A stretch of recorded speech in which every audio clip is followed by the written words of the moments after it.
Kita tidak bisa begitu terus. Negara sedang kacau, demonstrasi di mana-mana, rakyat juga gelisah, dan saya ditekan dari berbagai arah.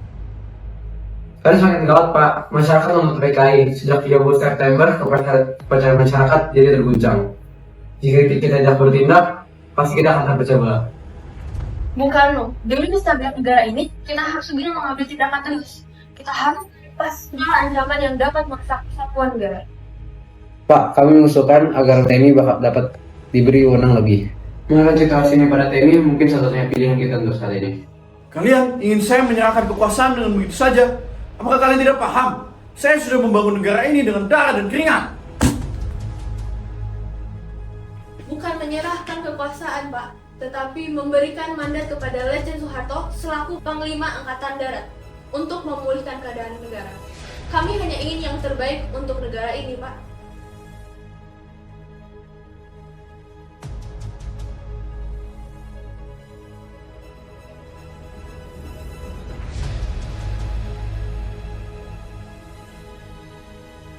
Baiklah, saya akan menandatangani surat perintahnya.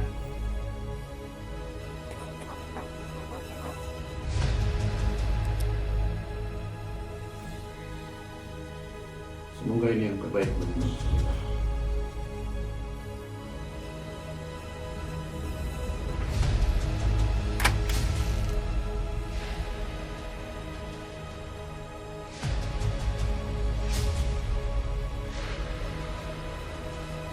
Apa ya?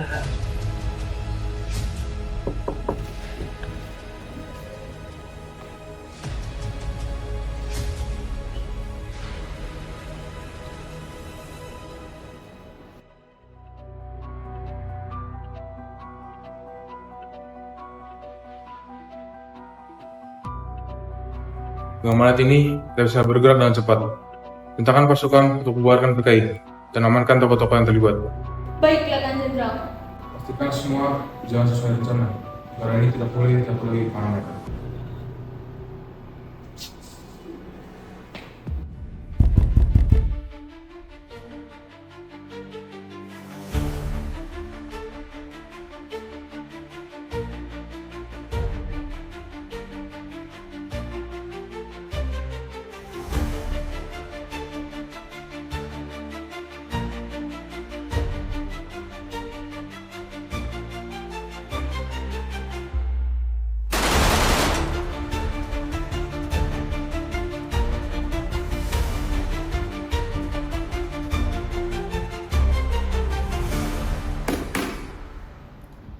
Dengan mempertimbangkan situasi negara saat ini yang semakin tidak menentu dan ketidakmampuan Presiden Soekarno, sebaiknya kita alihkan mandat kepemimpinan kepada Letjen Soeharto.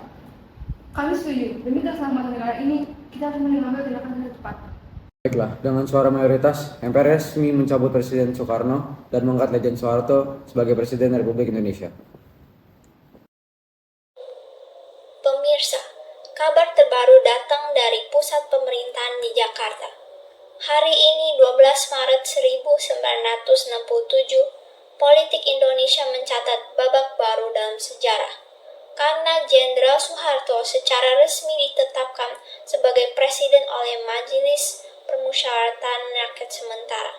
Peristiwa ini menandai awal dari era baru kepemimpinan Indonesia setelah masa tidak stabil politik dan sosial akibat peristiwa gerakan 30 September 1965. Keputusan ini diambil dalam sidang istimewa Majelis Permusyawaratan Rakyat Sementara yang berlangsung sejak pagi tadi.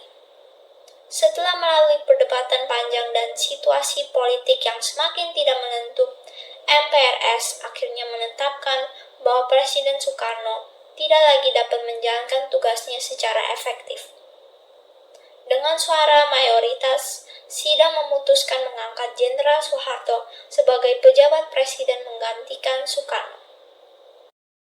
Selamat pagi, rakyat Indonesia tercinta.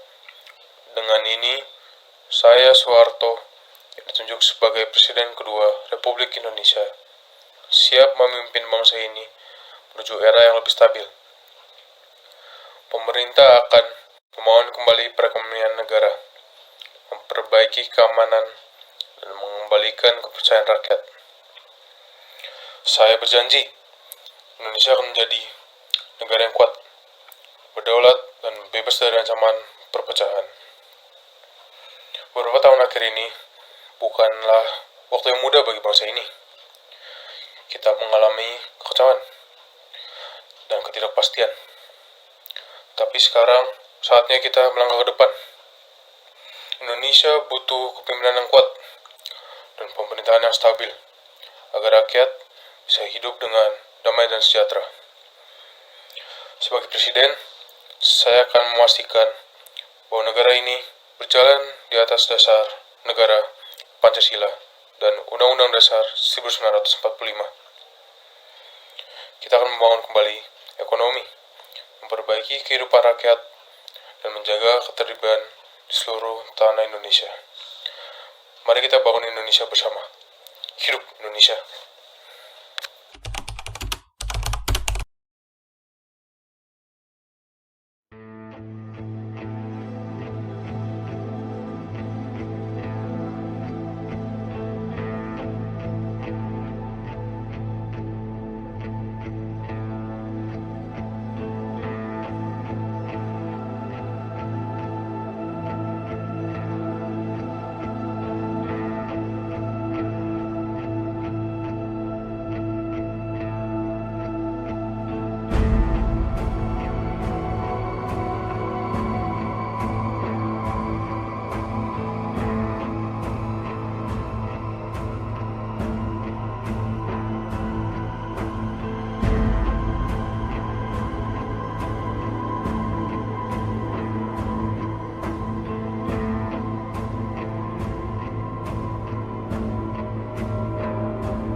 Pak Budi. Assalamualaikum. Waalaikumsalam. Gimana kabarnya, Pak? Alhamdulillah baik. Bagaimana kabarnya Pak Abu? Alhamdulillah, sejak Pak Harto naik, negara jadi lebih stabil. Dulu, waktu masih kacau, saya dagang ke kota aja takut. Tapi sekarang, jalanan aman, polisi dan tentara menjaga ketertiban. Saya juga merasakan perubahan, Pak. Harga beras sekarang udah mulai stabil. Terus juga sekarang pemerintah udah mulai adain swasembada pangan. Terus juga tahu nggak, sawah-sawah di Indonesia tuh udah dapat bantuan dari pemerintah berupa irigasi dan juga pupuk. Iya, saya dengar dengan adanya program TPLTA itu, ekonomi kita semakin maju. Pabrik-pabrik sudah mulai dibangun, jadi banyak orang yang bekerja. Anak saya juga dapat kerja di proyek pembangunan jalan. Katanya pemerintahan mau bangun jalan besar dari desa ke kota biar ekonomi lebih lancar. Ya kalau itu saya juga setuju, Pak. Kalau misalkan infrastruktur itu baik, pedagang-pedagang kecil kayak kita tuh gampang untuk dagang di kota. Iya, tapi semoga pemerintah tetap berpihak kepada rakyat kecil. Jangan sampai ya, hanya orang-orang kaya yang menikmati pembangunan itu. Insya Allah, kita doakan yang terbaik bagi negara kita. Yang penting negara sudah stabil dan kita bisa bekerja dengan tenang. Oh yaudah deh, kalau gitu saya balik dulu pulang. Anak saya nungguin di rumah. Yuk, duluan ya Pak, mari Pak. Waalaikumsalam.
Golkar lagi yang Sih udah gak ada lagi ya. Masih Golkar yang bakal menang. situasinya makin kacau aja. Inflasi naik, harga beras juga makin murah. Kalau gitu terus, Indonesia nggak akan maju. Aduh, kita nggak bisa nih, negara kita makin kacau. Kita nggak bisa biarin Soeharto berada di posisi sebelah sananya. Ya bro, setuju. Nyari kerjaan susah, korupsi di mana-mana. Kita harus melakukan sesuatu. Tapi gimana caranya? Kita cuma mahasiswa. Kita tuh bukan cuma mahasiswa, kita adalah suara rakyat. Masa iya kita harus biarin mereka injek-injek suara kita terus? Tapi lu tau sendiri kan bro, yang menggoda itu ada risikonya. Polisi, intel, tentara, ada di mana-mana. Kita nggak akan berhasil. Udah cukup kita ditindas. Gua nggak peduli seberapa bahayanya, rakyat harus punya suara. Reformasi dimulai dari sekarang. Tapi kita harus pasang taktik, gak mungkin kita bergabung begitu aja maju.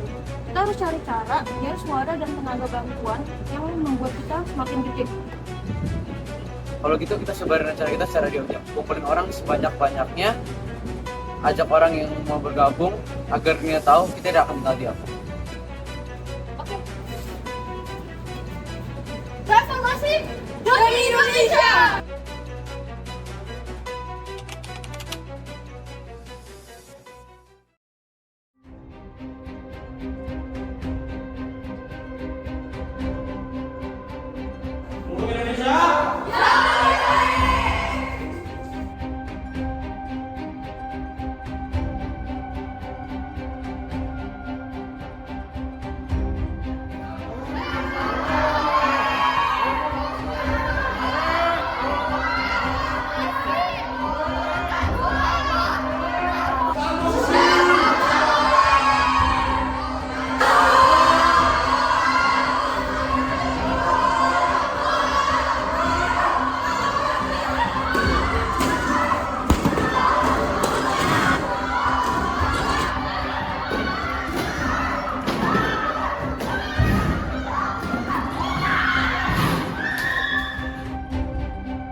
Pak Harto, situasi semakin gawat.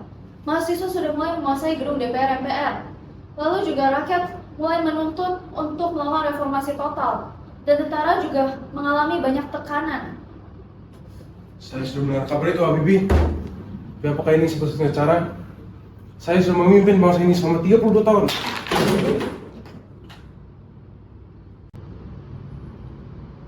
Pak Harto, rakyat sudah mulai kehilangan kepercayaan. Ekonomi hancur dan rupiah anjlok. Reformasi pun sudah dimulai.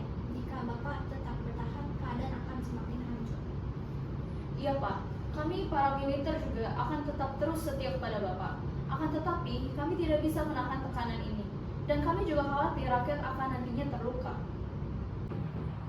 Habibie, bahwa kamu siap menggantikan saya.